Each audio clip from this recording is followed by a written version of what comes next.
नमस्कार,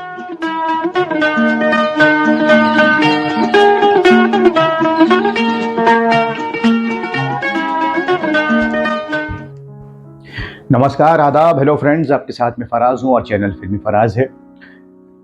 आज के इस एपिसोड में हम बात करेंगे कि वो ऐसी कौन सी फिल्म थी राजेंद्र कुमार की जो बहुत अच्छी थी लेकिन चल ना सकी। उस फिल्म के ना चलने से राजेंद्र कुमार का दिल टूट गया और उसके बाद राजेंद्र कुमार कभी वो उरूज हासिल ना कर सके जो 60 के दशक के शुरू में थे या बीच तक 67 तक। दोस्तों, राजेंद्र कुमार असिस्टेंट रहे एच.एस. रवेल साहब के, फिर फिल्मों में आए गूंज उठी शहनाई, फिर कानून, और 61 में तो ससुराल, घराना, अमर रहे ये प्यार, प्यार का सागर, कई फिल्में आई। बाद में दिल एक मंदिर, आरजू, सूरज। इतने पारखी थे कि 1961 में डायरेक्टर से कहा कि आप सूरज बनाइए, सूरज जैसी फिल्म बनाइए, स्टंट। और फिर 66 में सूरज आई और खूब चली और उसे देखा देखी कई फिल्में आई। अजीज साहब को भी लिया है एज अ विलन, मदद भी करते थे राजेंद्र कुमार साहब की, और सारी एक्ट्रेस के साथ तकरीबन काम किया और खूब किया। और दिल के बेहद अच्छे राजेंद्र कुमार साहब। और रफी साहब ने जो उनके लिए गीत गाए हैं, तेरी प्यारी प्यारी सूरत, बहारों फूल बरसाओ, ये मेरा प्रेम पत्र, और शंकर जयकिशन का संगीत खास तौर से आया है, तो सब कुछ ठीक चल रहा था। और मोहन कुमार साहब के साथ आस का पंछी से शुरुआत हुई। वो मोहन कुमार जिनके साथ वो काम नहीं करना चाहते थे कि ये नया डायरेक्टर है। बाद में उनके साथ कई फिल्में की। जी हाँ, मोहन कुमार जी के साथ आई मिलन की बेला, और भी बहुत सी। एक फिल्म आई 1967 में, अमन। जी हाँ, अमन फिल्म, शंकर जयकिशन का संगीत, हसरत जयपुरी साहब के गीत, शैलेंद्र जी, और एक इसमें पोयम लिखी है प्रेम धवन साहब ने। जब आप देखेंगे टाइटल्स आते हैं। दोस्तों, अमन फिल्म से राजेंद्र कुमार को बहुत ज्यादा उम्मीदें थी। ये अलग तरह की फिल्म थी। ये वो फिल्म नहीं थी कि एक लड़का लड़की की कहानी हो, घूम रहे हैं, जो कॉमन होती है। ये बेस्ड थी हिरोशिमा नागासाकी में जो एटॉमिक बम गिराए गए थे, उस पर, ट्रेजिडी पे। डॉक्टर गौतम दास की कहानी, मेलोडा, सायरा बानो, चेतन आनंद साहब। इसमें छोटी छोटी भूमिकाएं निभाई जगजीत सिंह ने, जगजीत सिंह जी गजल सिंगर, नसरुद्दीन शाह। और संगीत का मैं आपको बता चुका हूं, आज की रात ये कैसी रात, सुराही दायर गर्दन, और भी खास करके वो गीत जो आखिर में है, अमन का फरिश्ता कहां जा रहा है, रफी साहब की आवाज में। हुस्न परी चेहरा क्यों इतनी दर्दमंद हो, मेरी जान आओ बैठो पास के हमको नींद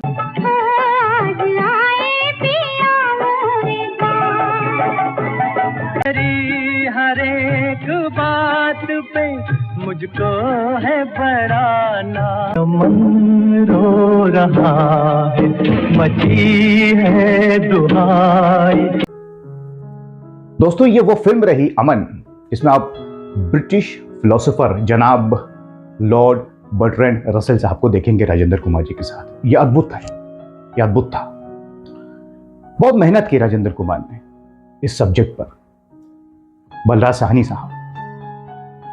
लेकिन अफसोस, ये फिल्म जब रिलीज हुई तो हिंदुस्तान में ना चल सकी। बाहर ये खूब चली, खास करके ईरान, लेबनान में। ईरान के लोगों ने तो हाथों हाथ लिया राजेंद्र कुमार को, क्योंकि ये अलग तरह की फिल्म थी। लेकिन यहां ये फिल्म, गाने भी अच्छे थे और स्टोरी थोड़ी अलग थी, रियल बेस्ड, लेकिन यहां नहीं चल पाई, जिसका दुख रहा दोस्तों राजेंद्र कुमार को। बहुत दुख रहा। बहुत मेहनत की थी मोहन कुमार ने, राजेंद्र कुमार ने। सायरा बानो के साथ ये उनकी दूसरी फिल्म थी। 3 फिल्में आई मिलन की बेला, अमन, और झुक गया आसमान। अजीब इत्तेफाक है, मुझे डॉक्टर गौतम कहते हैं। मिनोटा जी, इफ यू डोंट माइंड, क्या मैं ये जान सकता हूं कि आपको ये हॉस्पिटल बनाने का ख्याल कैसे आया? आप समझा, वरना एक जापानी लड़की को हिंदुस्तानी लिबास में देखकर मैं तो हैरान रह गया था। लिबास ही नहीं, ये वहां से और भी बहुत कुछ लाई है। जी। खैर साहब, ये फिल्म नहीं चली, लेकिन आपने भी ये फिल्म देखी होगी। आज इस फिल्म की वैल्यू बहुत ज्यादा है। वक्त से पहले बन गई, या टफ सब्जेक्ट था, जो कुछ भी था। अब एक बात मैं आपको बताता हूं इस फिल्म के बारे में जो बहुत खास है। दोस्तों, इस फिल्म का एंड आपने देखा होगा, रफी साहब की आवाज में गाना गूंजता है, अमन का फरिश्ता कहां जा रहा है। राजेंद्र कुमार का डेथ सीन है, जब उनकी डेथ हो जाती है, वापस लाते हैं भारत। दिल्ली में इसकी शूटिंग हुई। बहुत से लोग ये सोचते हैं कि ये पब्लिक भीड़ झूठी है, नकली है, तो ये सीन सच में शूट हुआ पूरा। और कैसे हुआ? राजेंद्र कुमार बहुत पॉपुलर थे उन दिनों, तो अखबार में ये इश्तेहार दे दिया गया कि राजेंद्र कुमार शूटिंग कर रहे हैं। पब्लिक खूब चली गई, इतनी भीड़ हो गई कि इंदिरा गांधी जब वहां से गुजरी तो वो भी नहीं निकल पाई। उन्होंने कहा क्या हो रहा है, पता चला शूटिंग चल रही है, तो बाद में उन्होंने बैन करवा दिया कि अब यहाँ शूटिंग नहीं होगी, पब्लिक को परेशानी नहीं होनी चाहिए। अब आते हैं पब्लिक, तो इतनी कैसे हो गई? बहुत से लोगों ने ये समझा कि ये हमारे फॉर्मर प्राइम मिनिस्टर रहे लाल बहादुर शास्त्री जी, उनकी अंतिम यात्रा के सीन ले लिए गए हैं, पर ऐसा नहीं है। ये शूटिंग रियल में हुई है दोस्तों, सब कुछ रियल है उसमें। राजेंद्र कुमार, पूरी जो पब्लिक दिख रही है, बलराज साहनी साहब, सायरा बानो जी। अमन का फरिश्ता कहाँ जा रहा है, जागा था सोया हुआ है, अमन मेरे बाबू को किसने लगाई, कोई तो मनाओ के रूठा है हमसे, कोई मोहब्बत ये कैसी जुदाई, जम रो रहा है मदीने बुहाई। तो ये इस सीन की सच्चाई है। मतलब मैं आपको इसलिए बता रहा हूं कि कितनी मेहनत की गई अमन फिल्म के लिए, और नतीजा क्या हुआ। ये फिल्म हिंदुस्तान में नहीं चली, बाहर लोगों ने इसको पसंद किया। यहां भी क्रिटिक्स ने तारीफ की राजेंद्र कुमार की एक्टिंग की भी और इस सब्जेक्ट की भी। अब अमन नहीं चली तो राजेंद्र कुमार का दिल टूटा, और यहीं से सिलसिला शुरू हुआ। जुबली कुमार जो वो रहे, उसमें कमी आने लगी, क्योंकि वो जो दौर था 61, 62, 63, 64 संगम। अब यहां पर आप ये देखिए, अमन के बाद कुछ फिल्म, ऐसा नहीं कि फिल्में नहीं है, झुक गया आसमान, और भी फिल्में आई, तलाश, कुछ चली कुछ नहीं चली। साथी 1970 में गंवार गीत खूब चली, लेकिन वो धार नहीं बची राजेंद्र कुमार के करियर में, क्योंकि राजेश खन्ना आ गए, संजीव कुमार आ गए, शशि कपूर चलने लगे, धर्मेंद्र। अब राजेंद्र कुमार की उम्र हो चली थी 40+।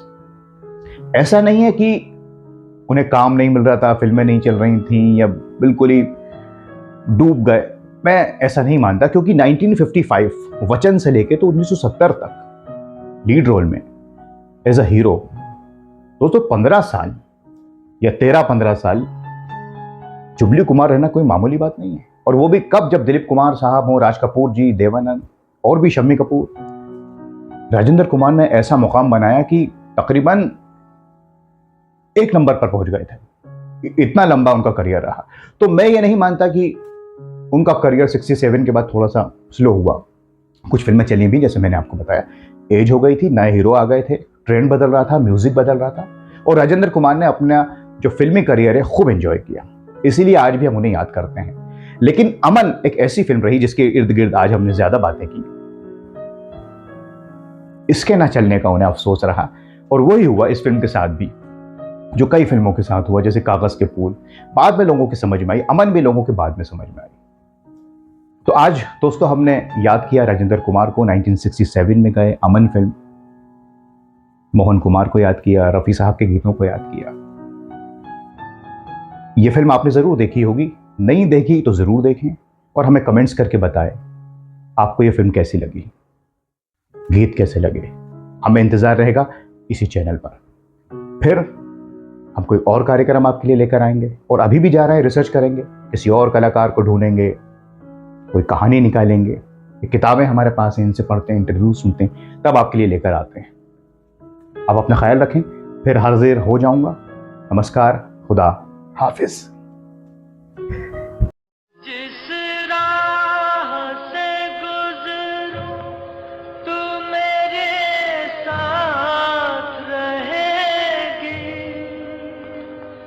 तू आखिरी दम तक भी मेरे पास रहेगी। अब तेरे सिवा